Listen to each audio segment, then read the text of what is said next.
Gopalpura bypass के अवैध coaching संस्थान कब होंगे बंद? कोचिंग बायलॉज के नियम कहां हैं? हाउसिंग बोर्ड के स्मार्ट कोचिंग हब प्रतापनगर में शिफ्ट होने के नोटिस क्यों जारी नहीं करता जेडीए? हाउसिंग बोर्ड के कोचिंग हब को फेल कर रहा जेडीए आखिर क्यों? अवैध कोचिंग संस्थानों पर कड़ी कार्रवाई क्यों नहीं? कोचिंग संस्थानों में कई बड़े नेताओं और अधिकारियों का काला धन है लगा हुआ। कई अधिकारियों और नेताओं के प्लॉट्स हैं गोपालपुरा बाईपास पर जो आवासीय हैं लेकिन कमर्शियल एक्टिविटी में हैं लिप्त। नमस्कार, मैं हिलगु समाचार की owner and editor Shalini Srivastava. इस वक्त पूरे देश में एक मातम का माहौल है कि कोचिंग संस्थान जो कि दिल्ली में स्थित है राजेंद्र नगर में, वहां पर यूपीएससी के छात्र और छात्रा कोचिंग की बायलॉज के नियमों का पालन नहीं करने की वजह से, कोचिंग संस्थान की लापरवाही की वजह से, प्रशासन और वहां की सरकार की भ्रष्टाचार की वजह से, क्योंकि किसी भी तरह का कोई भी हादसा जब होता है तो किसी एक पर उसका इल्जाम देना नाइंसाफी होती है। मैं आपको बताना चाहूंगी कि दिल्ली का जो ये हादसा हुआ है इससे राजस्थान का भी दिल तो दहला है, लेकिन ये दिल दहलाने के लिए कितना प्रयास हिलगु समाचार ने किया है वो मैं आपके सामने लाना चाहती हूँ। 2022 में हिलगु समाचार ने काम किया कोचिंग संस्थानों के अवैध स्थानों पर, और इसी के साथ साथ हिलगु समाचार ने गोपालपुरा बाईपास जहां पर कोचिंग संस्थानों का हब है वहां पर जाके रेकी की। मैं आपके सामने कुछ मुद्दे रखना चाहती हूँ। जैसा कि आप मेरे हाथ में देख पा रहे हैं, हिलगु समाचार 14 अगस्त 2022, ये 14 अगस्त 2022 का हमारा न्यूज़पेपर है, जिसमें हमने जो यूडीएच मंत्री हैं, स्वायत्त शासन मंत्री रहे हैं, जो पूर्व यूडीएच मंत्री रहे हैं शांति धारीवाल, उनको चौंकाने की कोशिश की थी कि क्या अनर्थ करने जा रहे हैं आप शांति धारीवाल जी। जी हाँ, मैं बात कर रही हूँ 2022 की, जब शांति धारीवाल इसके यूडीएच मंत्री थे, जो कि आप ये कह सकते हैं कि जेडीए, नगर निगम, हाउसिंग बोर्ड ये सब इनके अंडर में आते हैं। ऐसी स्थिति में हमने इनको जगाने की कोशिश क्यों की, सबसे पहले मैं उसी पे बात करूंगी कि हाउसिंग बोर्ड ने कोचिंग हब बनाया और प्रतापनगर में एक बहुत ही सुविधाओं के साथ में, पूरी सुरक्षा के साथ में उसे डेवलप किया गया। लेकिन यूडीएच मंत्री के दूसरे ही विभाग जो कि सभी इनके अंडर में आते हैं, जिसकी मैं बात कर रही हूँ जेडीए ने कभी भी किसी भी तरह से उस कोचिंग हब को सक्सेस करने की कोशिश नहीं की। गोपालपुरा बाईपास में अवैध रूप से संचालित कोचिंग संस्थानों को लगातार सपोर्ट मिला जयपुर विकास प्राधिकरण की तरफ से और नगर निगम ग्रेटर की तरफ से, क्योंकि इन्हीं के एरिया में ये कोचिंग संस्थान संचालित है। आज जब हम खबर पढ़ते हैं कि मेयर सौम्या गुर्जर गोपालपुरा बाईपास पर गई हैं और उन्होंने वहां पर कुछ कोचिंग संस्थानों में औचक निरीक्षण करके वहां के बच्चों को जागरूक किया है, वहां के कोचिंग संस्थानों को सीलबंद करने की कोशिश की है। ऐसी स्थिति में मैं बात करना चाहूंगी मेयर सौम्या गुर्जर से, यूडीएच मंत्री पूर्व शांति धारीवाल से, और इसी के साथ साथ जेडीए की उन तात्कालीन अधिकारियों से और नगर निगम ग्रेटर के उन तात्कालीन अधिकारियों से कि क्या आपको अब, जबकि बलि चढ़ा दी गई है 3 छात्र छात्रा जो कि देश का उज्जवल भविष्य हो सकते थे, उसके बाद में प्रशासन जागा, उसके बाद में सरकार जागी और लगातार सरकार अब इसके ऊपर काम कर रही है। लेकिन क्या काम कर रही है उसके बारे में हम आपसे बाद में बात करेंगे। फिलहाल मैं आपको बताना चाहूंगी कि 2014 अगस्त 2022 को हमने अखबार छापा, उसके पीछे वजह थी कि यूडीएच मंत्री शांति धारीवाल जी ने गोपालपुरा बाईपास के व्यापारियों के साथ मिलकर एक स्पेशल डेवलपमेंट प्रोजेक्ट को खड़ा किया। वो डेवलपमेंट प्रोजेक्ट था कि गोपालपुरा बाईपास पे जितनी भी सड़क पर आती हुई, सड़क को घेरती हुई अवैध बहुमंजिला इमारतें रेजिडेंशियल में कॉमर्शियल बनी हुई है, उनको कॉमर्शियल पट्टे जारी करने का ये एक दूसरा रास्ता निकाला गया था, जिसे हिलगु समाचार ने पब्लिक लिटिगेशन एप्लीकेशन के चलते लगातार आवाज उठाकर हाई कोर्ट के अंदर दर्ज किया। 2437/2023 हमारी पीआईएल का नंबर है, आप जाकर उसको स्टडी कर सकते हैं कि 2437/2022 शालिनी श्रीवास्तव वर्सेस राजस्थान सरकार, जिसमें हमने यूडीएच के सेक्रेटरी, जेडीए के सेक्रेटरी, जेडीए के नगर निगम ग्रेटर के सेक्रेटरी और इसी के साथ साथ डीएलवी सेक्रेटरी, कलेक्टर, सभी को हमने पार्टी बनाया कि आप ये स्पेशल डेवलपमेंट प्रोजेक्ट डेवलप करके क्या साबित करना चाहते हैं? एक बार आप हाउसिंग बोर्ड के जरिए कोचिंग हब बनाते हैं जहां पर पूरी सुविधाएं, सुरक्षा मौजूद है, फायर सेफ्टी मौजूद है और बहुत ही सिस्टमेटिक तरीके से उस कोचिंग हब को बनाया गया है। आप उसको प्रमोट नहीं कर रहे हैं। आप स्पेशल डेवलपमेंट प्रोजेक्ट लाकर, जो कि जनता के पैसों के साथ धोखा है, जनता के सरकार के राजस्व के साथ धोखा है, उससे आप प्रमोट कर रहे हैं, उन्हें आप कमर्शलाइज करने जा रहे हैं। गोपालपुरा बाईपास की अवैध बहुमंजिला इमारतों की मैं बात कर रही हूं, जहां पर अगर आप जाएंगे तो आपको कभी भी कोई भी ट्रैफिक पुलिस नजर नहीं आएगी, आपको लगातार बिल्डिंगों की शक्लें नजर नहीं आएगी, वहां पर बड़े बड़े विशालकाय होर्डिंग लगे हुए नजर आएंगे। क्या उन होर्डिंग्स का राजस्व लेती है सरकार? नगर निगम ग्रेटर या जेडीए उस जो वहां पर होर्डिंग्स लगे हैं उसका पैसा लेती है? ये एक अलग मुद्दा है, इस पर हम बाद में बात करेंगे। मेरे साथ मेरे सहयोगी, मेरे सह संपादक और एचएस न्यूज चैनल के जनदाता कुलदीप गुप्ता साथ रहे हैं। हम लोगों ने वहां पर सुबह 6 बजे से लेकर रात को 12 बजे तक रेकी की गोपालपुरा बाईपास में, जहां हमने पाया कि वहां पर हॉस्टल डेवलप हो गए हैं क्योंकि कोचिंग संस्थान वहां संचालित है। 2016 में लाल कोठी से उठकर ये दीमक गोपालपुरा बाईपास में चली गई। दीमक मैं कह रही हूँ कोचिंग संस्थानों को, जो कि बाजारवाद को जन्म दे रहे हैं, जो कि शिक्षण संस्थाओं को फेल कर रहे हैं। ऐसी स्थिति में लगातार चलते हुए ये अवैध कोचिंग बेसमेंट में चल रहे हैं, जिनके पास फेयर।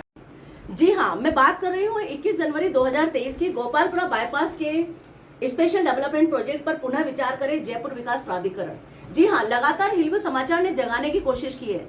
मुझे बहुत अफसोस है कि जो 3 बच्चे जो देश का बहुत बड़ा भविष्य हो सकते थे, आज जब उनके माता पिता ने उन्हें उनके सपनों पर, उनके शव पर उनके सपनों को जलाया होगा, तो मुझे लगता है कि पूरा देश का दिल नहीं दहला होगा, लेकिन वो माता पिता जीते जी मर गए होंगे, क्योंकि हर व्यक्ति वहां मौजूद नहीं है। आज मैं आपको बताना चाहूंगी, एक बहुत बड़े हादसे के साथ हमें एक सबक मिला है। शहीद होते हैं सीमा पर, और यहाँ देश में, देश के अंदर रहते हुए जो शहीद होते हैं और सत्ता को बदल जाते हैं, जो देश की सोच को बदल जाते हैं, मैं उन बच्चों को शहीद का नाम ही देना चाहूंगी।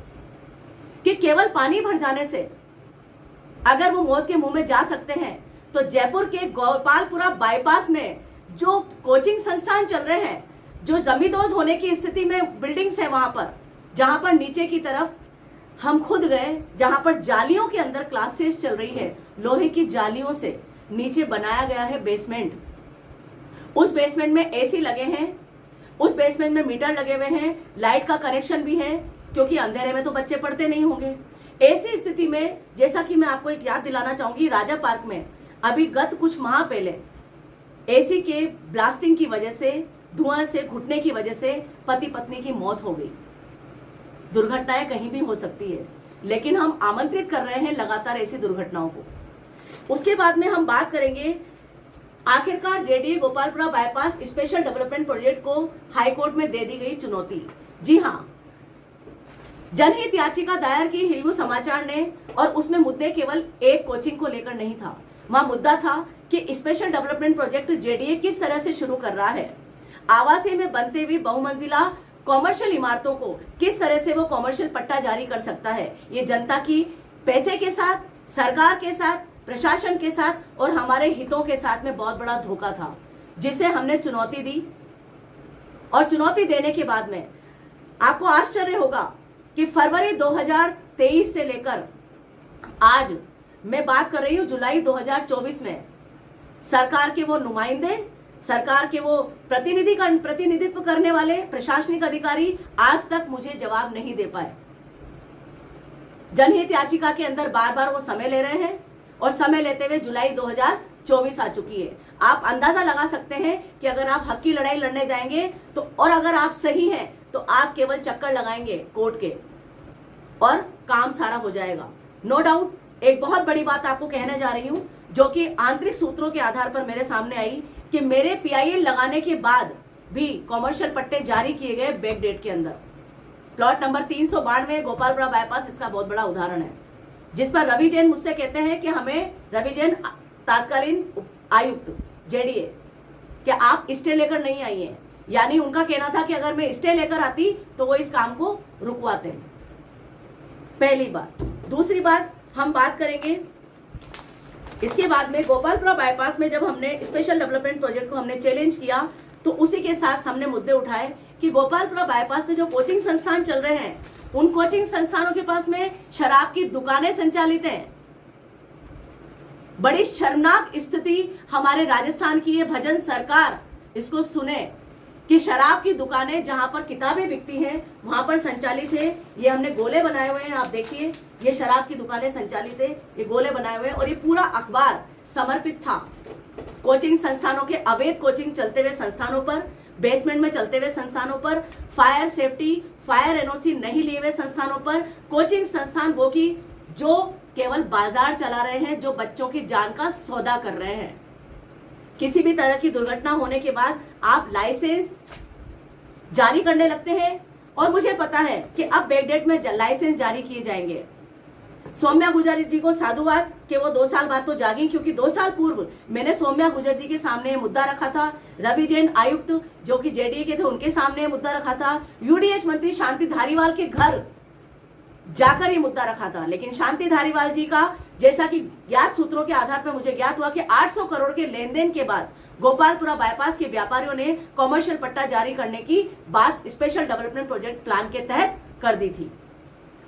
इसी के बाद जनहित याचिका लगातार चलती रहती है, और आज बड़े दुख की बात है कि मुझे अपने बात का प्रमाण देने के लिए दिल्ली के कोचिंग हादसे को माध्यम बनाना पड़ा। मैं साधुवाद करती हूं उस परिवार को जिन्होंने अपने बच्चों का बलिदान किया है, लेकिन मैं माता पिता को भी चेता देना चाहती हूं कि शिक्षण संस्थाओं को पंगु बना दिया है आप लोगों ने। शिक्षण संस्थाएं आपसे पैसा ले रही हैं, आप अपने बच्चे को वहां पे डमी दिखाते हैं, और वो डमी बच्चा वहां पर केवल उसकी प्रेजेंट लगती है, और वो कोटा में पढ़ रहा होता है, वो जयपुर में पढ़ रहा होता है, वो अहमदाबाद में पढ़ रहा होता है। मेरे कहने का तात्पर्य है कि आंखों के सामने होता हुआ भ्रष्टाचार क्या सरकार को नजर नहीं आता? क्या तात्कालीन अधिकारियों को नजर नहीं आया, या वर्तमान के अधिकारियों को नजर नहीं आ रहा? क्या शिक्षा विभाग को नजर नहीं आ रहा कि बच्चा जो कि कोटा में कोचिंग कर रहा है, वो जयपुर में प्रेजेंट कैसे दिखाया जा रहा है स्कूल के अंदर? कितना बड़ा धोखा आंखों के सामने होता आ रहा है, और हम कोचिंग संस्थानों को माध्यम बना रहे हैं। इन कोचिंग संस्थानों को मेरी नजर में तो बंद कर देना चाहिए। शिक्षण संस्थान ही इतने मजबूत होने चाहिए कि बच्चे को ट्यूशन पढ़ने की आवश्यकता ना पड़े, क्योंकि कोचिंग संस्थान बिल्कुल विद्यालयों की तरह चल रहे हैं, जहां पर 80-90 बच्चे एक साथ कोचिंग में पढ़ते हैं। राजधानी अतिक्रमण का अड्डा बने या अवैध होटलों का हटवाड़ा, सरकार को नहीं सरोकार। यहाँ पर यूडीएच मंत्री शांति धारीवाल की फोटो लगी है, रवि जैन की फोटो लगी है, पवन गोयल जो कि सफारी होटल के मालिक हैं। एक बार गोपालपुरा बाईपास जाइए आप, नाले के बहाव क्षेत्र में ग्रीन होटल उनका चल रहा है, उस पर हम आवाज उठाते हैं तो हमें धमकियां मिलती हैं, हमारे पास में सौदे आते हैं। सबसे बड़ी बात है, देखने वाली बात यह है कि जब मैं इस खबर को लिखती हूं तो कहा जाता है किसी के कहने पे लिखी जा रही है। शालिनी श्रीवास्तव किसी के कहने पे खबर नहीं बनाती, सरस्वती माँ विराजमान होती है तब जाके लिखा जाता है किसी भी अखबार को। इसी के साथ मैं आपको बताना चाहूंगी